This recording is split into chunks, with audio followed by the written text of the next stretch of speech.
لتسكنوا فيه ولتبتغوا من فضله ولعلكم تشكرون۔ فیصل مسجد اسلام آباد میں 30 جنوری کو ایک بابرکت محفل کا اہتمام کیا گیا۔ وفاق المدارس العربیہ پاکستان کی جانب سے بین الصوبائی مقابلوں کے بعد فائنل مقابلہ فیصل مسجد میں منعقد کیا گیا، جس میں 15 حفاظ کرام نے حصہ لیا، جبکہ پروگرام میں ہزاروں کی تعداد میں عوام اور طلبہ سمیت ملک کے بڑے بڑے علماء اور قاری حضرات نے شرکت کی۔ جو 15 حفاظ اس مقابلے میں حصہ لے رہے تھے وہ اس سے قبل صوبائی مقابلوں میں اول، دوم اور سوم پوزیشن لے کر آئے تھے۔ اس کے بعد ملکی سطح پر مقابلہ رکھا گیا۔ تمام بچوں نے بہت ہی خوبصورت انداز میں تلاوت کی۔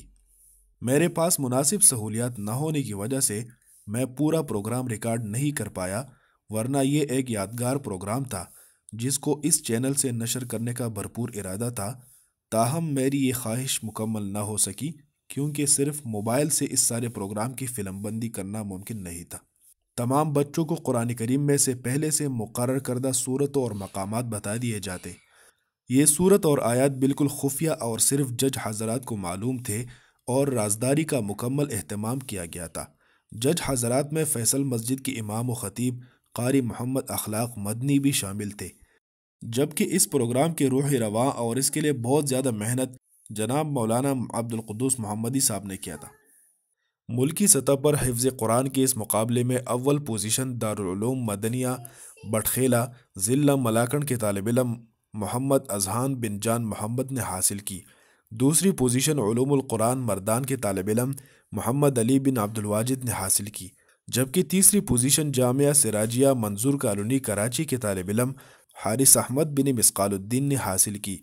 تیسری پوزیشن لینے والے طالب علم اور اس کے استاد محترم کو 1 لاکھ روپیہ انعام میں دیا گیا۔ دوسری پوزیشن لینے والے طالب علم اور اس کے استاد محترم کو 1,25,000 روپے کے انعام دیے گئے، جبکہ پہلی پوزیشن لینے والے طالب علم کو 1,50,000 روپے انعام جبکہ عمرے کی ٹکٹ بھی دے دی گئی اور اس کے استاد محترم کو 1,50,000 روپے انعام دیا گیا۔ اس موقع پر وفاق المدارس کے صدر اور عالم اسلام کی عظیم شخصیت مفتی محمد تقی عثمانی صاحب نے فیصل مسجد میں منعقدہ حفظ قرآن کریم کی قومی مسابقہ کے شرکاء کے لیے اپنے واٹس ایپ پیغام میں کہا کہ وفاق المدارس کے زیر اہتمام ملک بھر میں حفظ قرآن کریم کے مقابلوں کا کامیاب انعقاد باعث مسرت ہے۔ قرآن کریم کے حفظ اور تجوید کے مقابلے کھیلوں سے زیادہ توجہ اور دلچسپی کے متقاضی ہے۔ انہوں نے کہا کہ ان مقابلوں کے انعقاد سے بچوں اور ان کے والدین میں قرآن کریم کی تعلیم کے حصول کا مزید شوق پیدا ہوا۔ افسوس کہ ہمارے معاشرے میں درست تلفظ قرآن کریم پڑھنے کی اہمیت کم ہوتی جا رہی ہے، اس کو سیکھ کر پڑھنے کا جذبہ پیدا کرنے کی ضرورت ہے۔ انہوں نے کہا کہ ان مقابلوں کے انعقاد میں کردار ادا کرنے والے تمام حضرات مبارکباد کے مستحق ہیں۔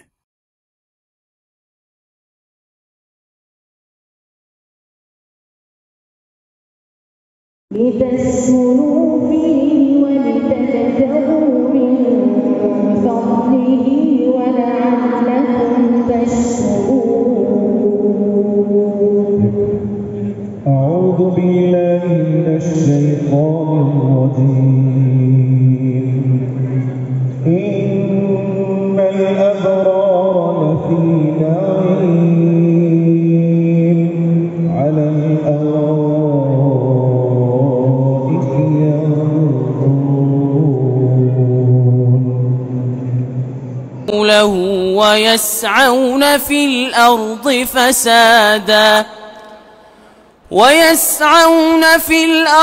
فسادا أن يقتلوا أو يصلبوا أو تقطع أيديهم وأرجلهم من خلاف أو ينفوا من الأرض ذلك لهم خزي في الدنيا ولهم في الآخرة عذاب عظيم إلا الذين تابوا من قبل أن تقدروا عليهم فاعلموا أن الله غفور رحيم. يا أيها الذين آمنوا اتقوا الله وابتغوا إليه الوسيلة وجاهدوا في سبيله لعلكم تفلحون. بس ومن أعرض عن ذكري فإن له معيشة ضنكا ونحشره يوم القيامة أعمى. أعوذ بالله من الشيطان الرجيم. ومن أعرض عن ذكري فإن له معيشة ضنكا ونحشره يوم القيامة أعمى. قال رب لم حشرتني أعمى وقد كنت بصيرا. قال كذلك أتتك آياتنا فنسيتها وكذلك اليوم تنسى وكذلك نجزي من أسرف ولم يؤمن بآيات ربه ولعذاب الآخرة أشد وأبقى. أفلم يهد لهم كم أهلكنا قبلهم من القرون يمشون في مساكنهم إن في ذلك لآيات لأولي النهى. ولولا كلمة سبقت من ربك لكان لزاما وأجل مسمى. فاصبر على ما يقولون وسبح بحمد ربك قبل طلوع الشمس وقبل غروبها ومن آناء الليل فسبح وأطراف النهار لعلك ترضى. بس يا أيها الذين آمنوا إن جاءكم فاسق بنبأ فتبينوا أن تصيبوا قوما بجهالة فتصبحوا على ما فعلتم نادمين. أعوذ بالله من الشيطان الرجيم. يا أيها الذين آمنوا إن جاءكم فاسق بنبأ فتبينوا أن تصيبوا قوما فأصلحوا بينهما بالعدل وأقسطوا إن الله يحب المقسطين. أعوذ بالله من الشيطان الرجيم. بسم الله الرحمن الرحيم. يا أيها الناس كلوا مما في الأرض حلالا طيبا ولا تتبعوا خطوات الشيطان إنه لكم عدو مبين. أعوذ بالله من الشيطان الرجيم. بسم الله الرحمن الرحيم. يا أيها الناس كلوا مما في الأرض حلالا طيبا ولا تتبعوا خطوات الشيطان إنه لكم عدو مبين. إنما يأمركم بالسوء والفحشاء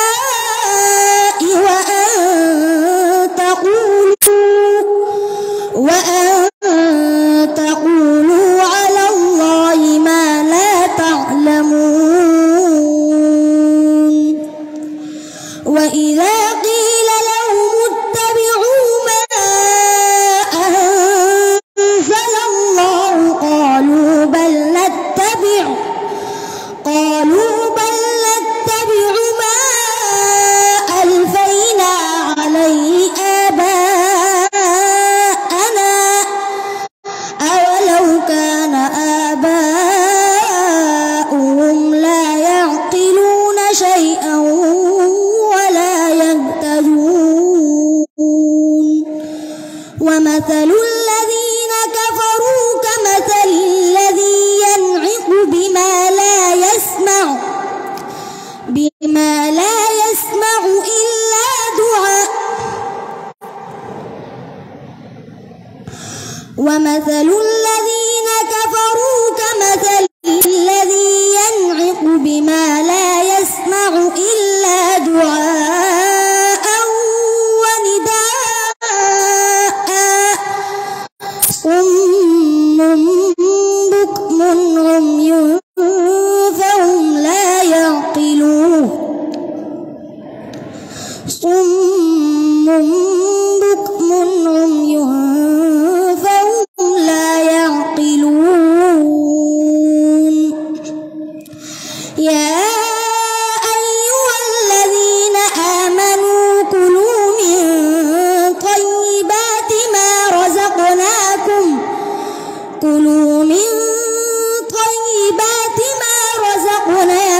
واشكروا لله إن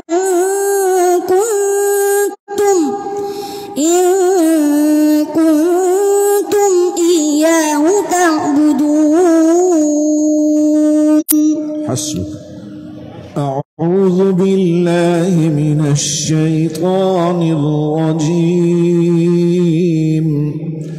وقال اركبوا فيها بسم الله مجريها ومرساها إن ربي لغفور رحيم.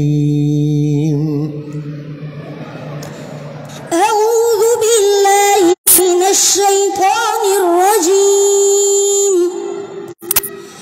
وقال اركبوا فيها بسم الله مجريها ومرساها إن ربي لغفور رحيم.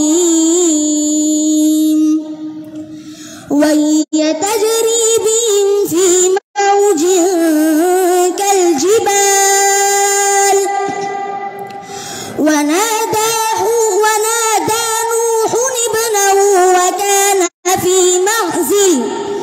وكان في معزل يا بني اركب معنا ولا تكن مع الكافرين.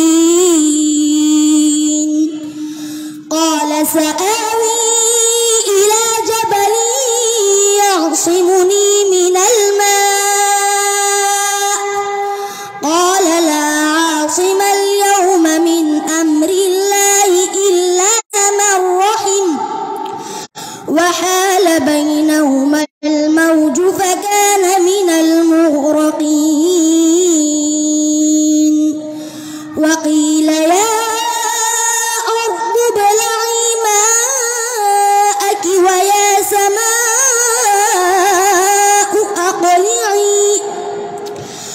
ويا سماء أقلعي وغيض الماء وقضي الأمر واستوت على الجودي وقيل بعدا للقوم الظالمين. حسبك. أعوذ بالله من الشيطان الرجيم. ما كان محمد أبا أحد من رجالكم ولكن رسول الله وخاتم النبيين وكان الله بكل شيء عليما.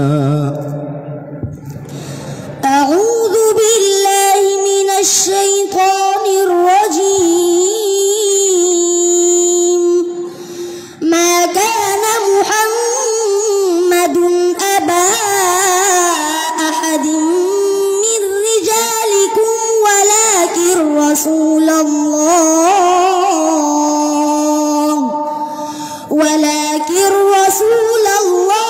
وخاتم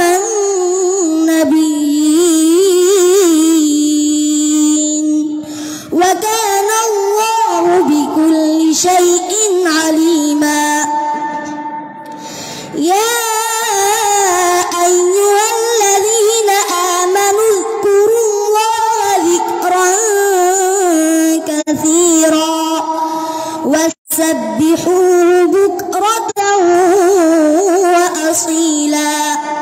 هو الذي يصلي عليكم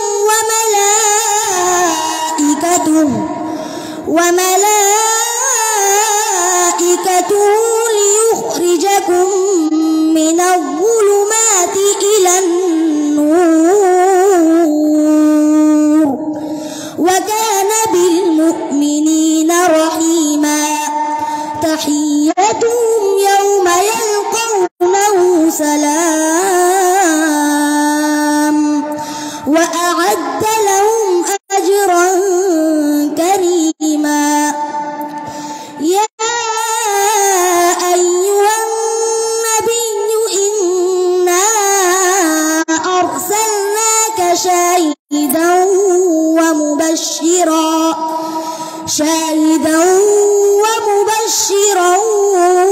ونذيرا وداعيا إلى الله بإذنه وسراجا منيرا.